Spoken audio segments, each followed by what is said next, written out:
شروع اللہ کا نام لے کر جو بڑا مہربان نہایت رحم والا ہے۔ حامیم، کتاب روشن کی قسم کہ ہم نے اس کو قرآن عربی بنایا ہے تاکہ تم لوگ سمجھو، اور یہ بڑی کتاب یعنی لوح محفوظ میں ہمارے پاس لکھی ہوئی اور بلند مرتبہ ہے، حکمت والی ہے۔ تو کیا ہم پھیر دیں گے تمہاری طرف سے یہ کتاب نصیحت موڑ کر اس بنا پر کہ تم ایسے لوگ ہو جو حد پر نہیں رہتے؟ اور ہم نے پہلے لوگوں میں بھی بہت سے پیغمبر بھیجے تھے، اور جو پیغمبر بھی ان کے پاس آتا تھا تو وہ اس سے ضرور تمسخر کرتے تھے، تو جو ان میں سخت زور والے تھے ان کو ہم نے ہلاک کر دیا، اور پہلے لوگوں کی حالت گزر چکی۔ اور اگر تم ان سے پوچھو کہ آسمانوں اور زمین کو کس نے پیدا کیا ہے تو کہہ دیں گے کہ ان کو غالب اور علم والے اللہ نے پیدا کیا ہے،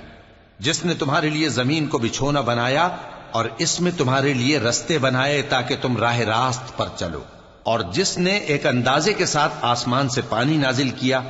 پھر ہم نے اس سے مردہ زمین کو زندہ کیا، اسی طرح تم زمین سے نکالے جاؤ گے۔ اور وہی ہے جس نے سب چیزوں کے جوڑے بنائے اور تمہارے لیے کشتیاں اور چوپائے بنائے جن پر تم سوار ہوتے ہو تاکہ تم ان کی پیٹھ پر چڑھ بیٹھو، اور جب اس پر بیٹھ جاؤ پھر اپنے پروردگار کے احسان کو یاد کرو اور کہو کہ وہ ذات پاک ہے جس نے اس کو ہمارے زیر فرمان کر دیا، اور ہم میں طاقت نہیں تھی کہ اس کو بس میں کر لیتے، اور ہم اپنے پروردگار کی طرف لوٹ کر جانے والے ہیں۔ اور انہوں نے اس کے بندوں میں سے اس کے لیے اولاد مقرر کی، بے شک انسان سراسر ناشکرا ہے۔ کیا اس نے اپنی مخلوقات میں سے خود تو بیٹیاں لیں اور تم کو چن کر بیٹے دے دیے؟ حالانکہ جب ان میں سے کسی کو اس ہستی کی یعنی لڑکی کی خوشخبری دی جاتی ہے جو انہوں نے اللہ کے لیے بیان کی ہے تو اس کا چہرہ سیاہ پڑ جاتا ہے اور وہ اندر ہی اندر گھٹنے لگتا ہے۔ کیا وہ ہستی جو زیوروں میں پرورش پائے اور جھگڑے کے وقت بات نہ کر سکے اللہ کی اولاد ہو سکتی ہے؟ اور انہوں نے فرشتوں کو کہ وہ رحمان کے بندے ہیں اس کی بیٹیاں ٹھہرایا۔ کیا یہ ان کی پیدائش کے وقت حاضر تھے؟ ان قریب ان کی شہادت لکھ لی جائے گی اور ان سے باز پرس کی جائے گی۔ اور کہتے ہیں اگر رحمان چاہتا تو ہم ان کو نہ پوچھتے، ان کو اس کا کچھ علم نہیں، یہ تو صرف اٹکلیں دوڑا رہے ہیں۔ یا ہم نے ان کو اس سے پہلے کوئی کتاب دی تھی کہ یہ اس سے استدلال کرتے ہوں؟ بلکہ کہنے لگے کہ ہم نے اپنے باپ دادا کو ایک طریقے پر پایا ہے اور ہم انہی کے قدم بقدم چل رہے ہیں، اور اسی طرح ہم نے تم سے پہلے کسی بستی میں کوئی خبردار کرنے والا نہیں بھیجا مگر وہاں کے خوشحال لوگوں نے کہا کہ ہم نے اپنے باپ دادا کو ایک راہ پر پایا ہے اور ہم قدم بقدم انہی کے پیچھے چلتے ہیں۔ پیغمبر نے کہا اگرچہ میں تمہارے پاس ایسا دین لایا ہوں کہ جس رستے پر تم نے اپنے باپ دادا کو پایا وہ اس سے کہیں زیادہ سیدھا رستہ دکھاتا ہو، تو کہنے لگے کہ جو دین تم دے کر بھیجے گئے ہو ہم اس کو نہیں ماننے کے، تو ہم نے ان سے انتقام لیا، سو دیکھ لو کہ جھٹلانے والوں کا انجام کیسا ہوا۔ اور جب ابراہیم نے اپنے باپ اور اپنی قوم سے کہا کہ جن چیزوں کو تم پوجتے ہو میں ان سے بیزار ہوں، ہاں جس نے مجھ کو پیدا کیا وہی مجھے سیدھے رستے پر لے چلے گا، اور یہی بات وہ اپنے بعد اپنی اولاد میں چھوڑ گئے تاکہ وہ اللہ کی طرف رجوع رہیں۔ بات یہ ہے کہ میں ان کفار کو اور ان کے باپ دادا کو مال و متاع دیتا رہا یہاں تک کہ ان کے پاس حق اور صاف صاف بیان کرنے والا پیغمبر آ پہنچا، اور جب ان کے پاس حق یعنی قرآن آیا تو کہنے لگے کہ یہ تو جادو ہے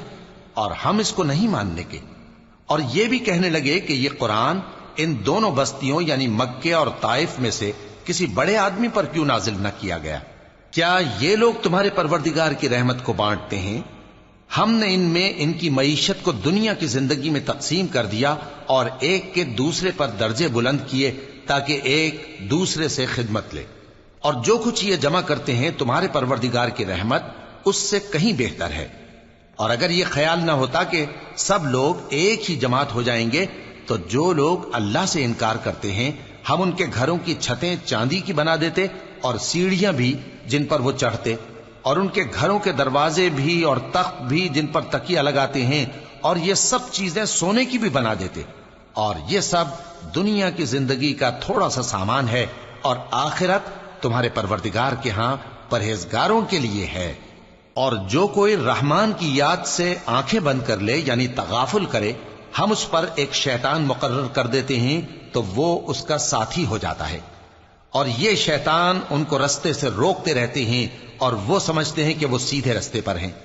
یہاں تک کہ جب وہ ہمارے پاس آئے گا تو اس شیطان سے کہے گا کہ اے کاش مجھ میں اور تجھ میں مشرق و مغرب کا فاصلہ ہوتا، تو برا ساتھی ہے۔ اور جب تم ظلم کرتے رہے تو آج تمہیں یہ بات فائدہ نہیں دے سکتی کہ تم سب عذاب میں بھی شریک ہو۔ تو کیا تم بہرے کو سنا سکتے ہو یا اندھے کو رستہ دکھا سکتے ہو، اور جو کھلی گمراہی میں ہو اسے راہ راست پر لا سکتے ہو؟ پھر اے پیغمبر، اگر ہم تم کو وفات دے کر اٹھا لیں تو بھی ان لوگوں سے تو ہم انتقام لے کر رہیں گے، یا تمہاری زندگی ہی میں تمہیں وہ عذاب دکھا دیں گے جس کا ہم نے ان سے وعدہ کیا ہے، کیونکہ ہم ان پر قابو رکھتے ہیں۔ پس تمہاری طرف جو وحی کی گئی ہے اس پر مضبوطی سے جمے رہو، بے شک تم سیدھے رستے پر ہو، اور یہ قرآن تمہارے لیے اور تمہاری قوم کے لیے نصیحت ہے، اور لوگوں تم سے ضرور عنقریب پرسش ہوگی۔ اور اے نبی،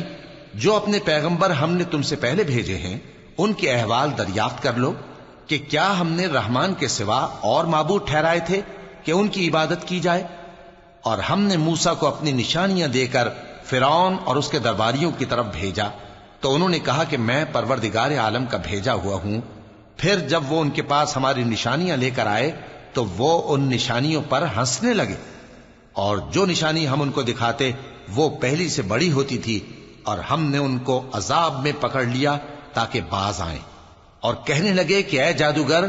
اس عہد کے مطابق جو تیرے پروردگار نے تجھ سے کر رکھا ہے اس سے دعا کر، بے شک ہم ہدایت یاب ہوں گے۔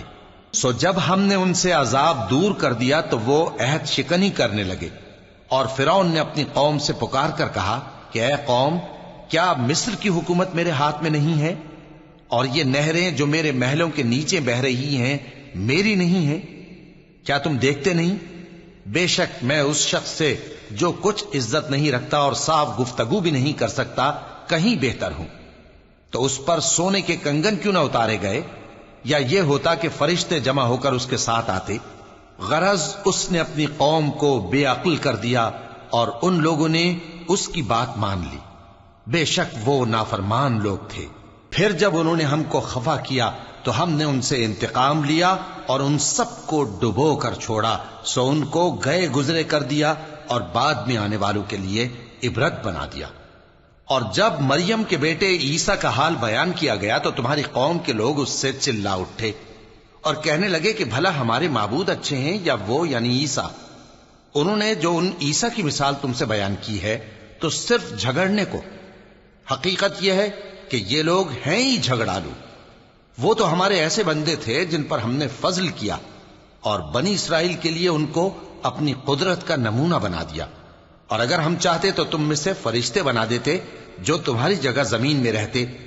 اور وہ یعنی عیسیٰ قیامت کی نشانی ہیں۔ تو کہہ دو کہ لوگوں اس میں شک نہ کرو اور میرے پیچھے چلو،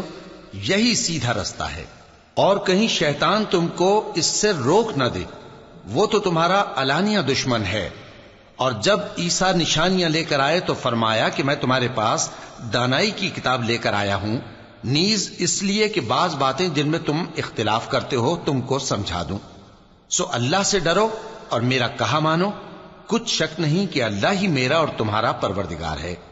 پس اسی کی عبادت کرو، یہی سیدھا رستہ ہے۔ پھر کتنے فرقے ان میں سے الگ الگ ہو گئے، سو جو لوگ ظالم ہیں ان کے لیے درد دینے والے دن کے عذاب سے خرابی ہے۔ یہ صرف اس بات کے منتظر ہیں کہ قیامت ان پر ناگہاں آ موجود ہو اور ان کو خبر تک نہ ہو۔ جو آپس میں دوست ہیں اس روز ایک دوسرے کے دشمن ہوں گے، مگر پرہیزگار کہ وہ باہم دوست ہی رہیں گے۔ میرے بندو، آج تمہیں نہ کچھ خوف ہے اور نہ تم غمناک ہوگے۔ جو لوگ ہماری آیتوں پر ایمان لائے اور فرمانبردار بن گئے ان سے کہا جائے گا کہ تم اور تمہاری بیویاں عزت و احترام کے ساتھ بہشت میں داخل ہو جاؤ۔